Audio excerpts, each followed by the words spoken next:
ভাই আমার, আজকে যে আপনারা এত ঠান্ডাতে বসে আছেন, দিনের প্রতি, কোরআনের প্রতি, নবীর প্রতি মহব্বত ভালোবাসা আছে না নেই? জোরে বলেন। আছে বলেই আছেন নাকি? কোরআনের প্রতি মহব্বত আছে, আল্লাহ তাবারাক ওয়া তাআলাকে ভালোবাসেন, দ্বীনকে ভালোবাসেন, যার কারণে এত ঠান্ডাতে মানুষের ল্যাপের মধ্যে ঢুকতে গেলে বের হওয়ার ইচ্ছা হবে না। এরকম অবস্থা তো আপনারা এখানে বসে আছেন। আল্লাহর কাছে দোয়া করে রব্বুল আলামিন, যত লোক এই মজলিসে জালসা শুনতে এসেছেন, ছোট বড় নর নারী, আল্লাহ সকলের তুমি জীবনের গুনাহ থেকে মাফ করে দাও, পড়ুন আল্লাহুম্মা আমিন।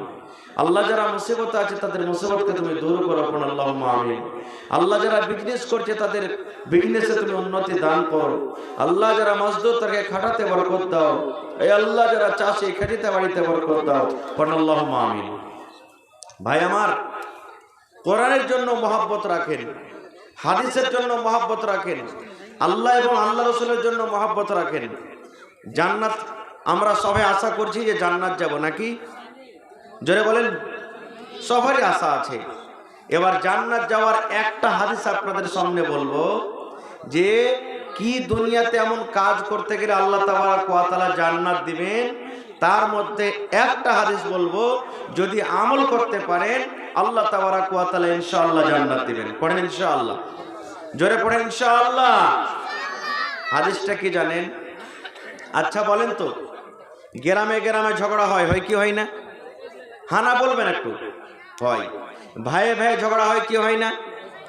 বাপ বেটাতে ঝগড়া হয় কি হয় না? স্বামী স্ত্রীতে ঝগড়া হয় কি হয় না? মা বেটাতে টেনশন হয় কি হয় না? বন্ধু বন্ধুতে হয় কি হয় না? হয়। এবার আল্লাহ রাসূলের হাদিস, আল্লাহ রাসূল বলেছেন যে ধরেন দুই বন্ধুতে ঝগড়া হয়ে গেল, দুই যায় ঝগড়া হয়ে গেল, স্বামী স্ত্রীতে ঝগড়া হয়ে গেল। এবার দুজনও যদি টাইট থাকে তাহলে ঝগড়া মিটবে? জোরে বলেন, ঝগড়া মিটবে? এদিকে তো মনে করবে পুরুষটা যে আমি তো হলাম পুরুষ, তোকে আমি খেটা খাওয়াচ্ছি, বেশি টিআরপি করবি, তোকে ধরে বেড়িয়ে দিব একবারে।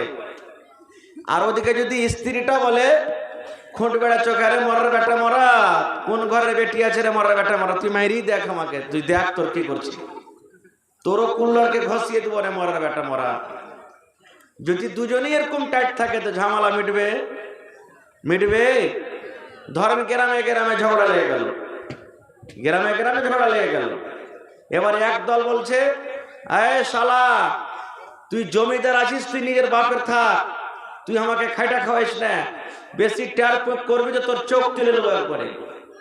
ওপর থেকে তখন আর এক দল যদি দৌড়িয়ে যায়, বলে বাপের যদি বেটা হইস, এক মার যদি জন্ম নিয়ে থাকিস, সাইজ আমাকে মেরে দেখা। ঝগড়া মিটবে? মিটবে? মিটবে না। আল্লাহ রাসূল বলেছেন, এরে আমার উম্মতের দল, জান্নাত যাওয়ার অনেক আমল রয়েছে রে উম্মত। জান্নাত যেতে গেলে বিভিন্ন রকমের আমল রয়েছে, কিন্তু আমলদের মধ্যে একটা আমল এটা। আল্লাহ রাসূল বলেছেন, উম্মত রে, দুই ভাই ঝগড়া লেগেছে, গ্রামে গ্রামে ঝগড়া লেগেছে, বাপ বেটাতে ঝগড়া লেগেছে, চাচা ভাতিজাতে ঝগড়া লেগেছে, পড়োশিতে ঝগড়া লেগেছে, মিয়া বিবিতে ঝগড়া লেগেছে। আল্লাহ রাসূল বলেছেন, দুজনের মধ্যে যে সবর করে নিবে, যে সবর করবে, ওই লোকটাকে রব্বুল আমিন কিয়ামতের দিন জান্নাত দান করবেন। যদিও লোকটা দোষী নয়, যদিও লোকটা হকের পরে আছে, যদিও লোকটা সহি রাস্তাতে আছে, তবে বলছেন আল্লাহ রে, আমি সবর করব।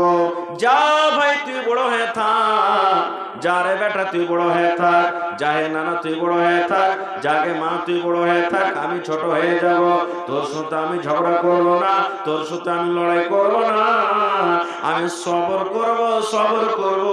আর আল্লাহর কাছে দোয়া করছি, আল্লাহ রাব্বুল আলামিন যেন তোমাকে হেদায়েত দান করেন। এই নিয়তে যে সবর করবে, আল্লাহ রাসূল বলেছেন, উম্মত, কিয়ামতের দিন ওই লোকটাকে আল্লাহ রাব্বুল আলামিন জান্নাত দান করবেন। ঝগড়া হয়েছে, যে সবর করছে ও সহি রাস্তাতে আছে, আর যে ঝগড়া করছে বেশি বেশি করে ও ভুল রাস্তাতে আছে, গলত রাস্তাতে আছে, জুলুম করছে। এবার রাসূল বলছেন ওই লোকটা মানে দুজনের মধ্যে যে কেউ যদি সবর করে নাই, ঝগড়া না করে, ঝগড়াটাকে শান্তি করে দেয়, রাসূল বলছেন তার জন্য জান্নাত আছে। কত বড় আমল, কত বড় আমল। দয়ার সাগর নবীজিকে কাফেরেরা ছিল না, বিনা দোষে নিষ্ঠুরেরা দিল কতই যন্ত্রণা। দয়ার সাগর নবীজিকে বেঈমানেরা ছিল না, বিনা দোষে মারল পাথর দিল কতই যন্ত্রণা। শত শত কাফের ছিল, নবীজি ছিলেন একজনা। সবাই বলে মারো পাথর, কেউ তো নিষেধ করলো না। সবাই বলে মারো পাথর, কেউ তো নিষেধ করলো না। এত পাথর মারলো সেই দিন আরব দেশের বেদিনে, এত পাথর মারলো সেই দিন তায়েফ দেশের বেদিনে। বেহুশ হইয়া দয়ার নবীজি পড়েছিলেন জমিনে। আঘাত খায়ে দয়ার নবীজি পড়েছিলেন জমিনে।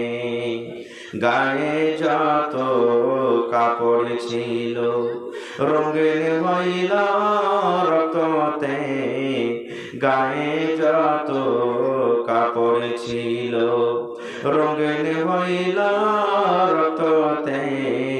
কত রক্ত জমেছিল দয়ার নবীর জুতাতে, কত রক্ত জমেছিল দয়ার নবীর জুতাতে। রক্ত দেখা দয়ার নবীজি দিলে কোনো চিন্তা করলেন না, দুঃখে দুঃখে দিন কাটালে সুখের চিন্তা করলেন না। দুঃখে দুঃখে দিন কাটালেন, সুখের চিন্তা করলেন না। হায়রে আল্লাহ হায়রে খোদা, কেমন করে কি করব। হায়রে আল্লাহ হায়রে খোদা, কেমন করে কি করব। দয়ার নবীর দিনের পরে কেমন করে